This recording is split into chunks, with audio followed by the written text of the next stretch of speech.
Good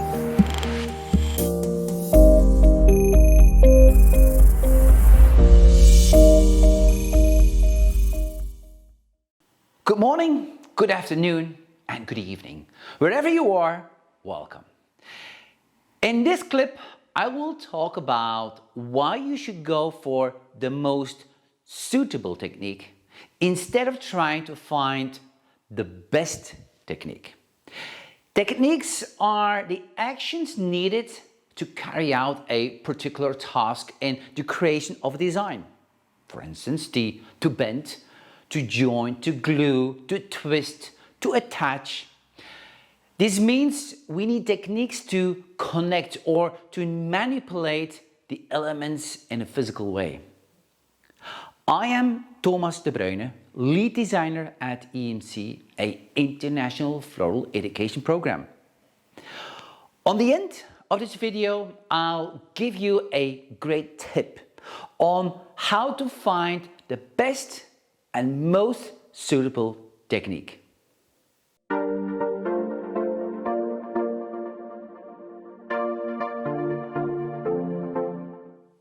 Techniques are vital decision-making factors in the total design process. They enable us to actually transform an idea into reality. The quality of the final outcome substantially depends on the quality of your choices. By choosing the most suitable technique for the execution of the mechanics, you'll actually improve the final result.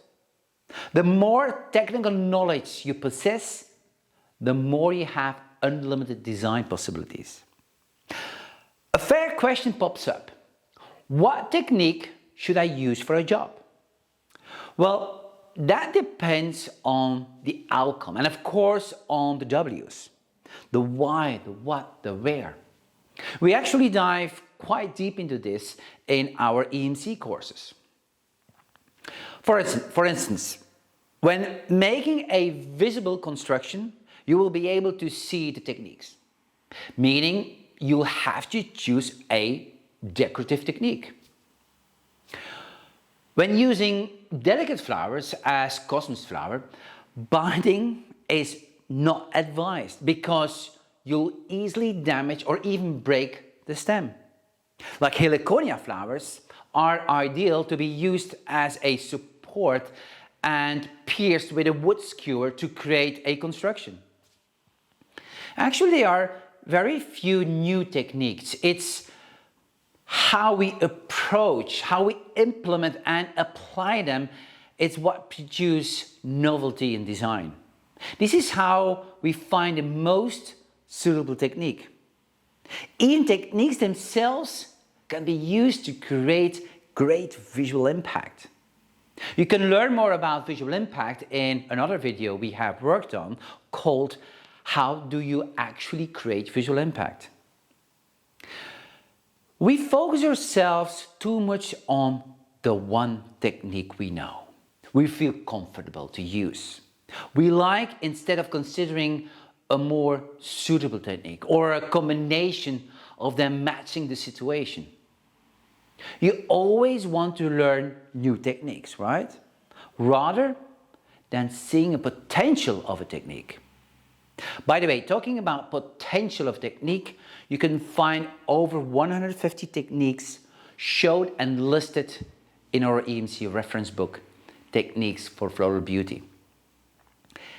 Techniques should be seen as a way to create what we have in mind, following our imagination instead of limiting our ideas by holding ourselves on a couple of techniques we learned or we know or we even master. If you can transform a technique to this level, you will become an infinite creative designer. And to be able to execute all your ideas, we call it the ice effect. Time for action. Make a kind of a SWOT analysis of a technique. Try to find out the physical strengths of that technique and balance the aesthetics to your desired design outcome. Do the same with the weaknesses of that technique and the best opportunity of using it. Try to find out if that technique adds an extra value when combining with other techniques to create a new kind of outcome.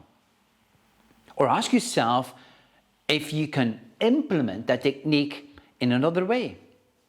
In short, ask yourself when analyzing a certain technique, what are the best possible elements of that technique where you should focus?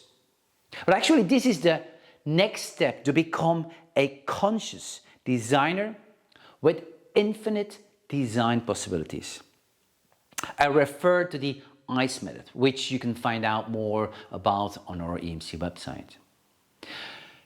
If you download the document below, you'll find 50 techniques from our EMC reference book. Well, choose 5 of those techniques you frequently use and try to analyze them. Try to discover their potential and implement them in your designs in a new and different way. Here is my advice. Dive into techniques. The legacy of global floral techniques from the past is amazing. Study and practice them in order to take the next step. Learning to see and understand the potential of each technique. This way you can transform them in order to match the outcome of your creative ideas. Unleash your creativity, and I hope that all techniques you learn will invite you to see their potential, not only on its own, but more in combination with others. Keep on experimenting to stay inspired. Practice and motivate yourself to never stop discovering new technique combinations and applications. Put passion in using knowledge you have and unleash your creativity.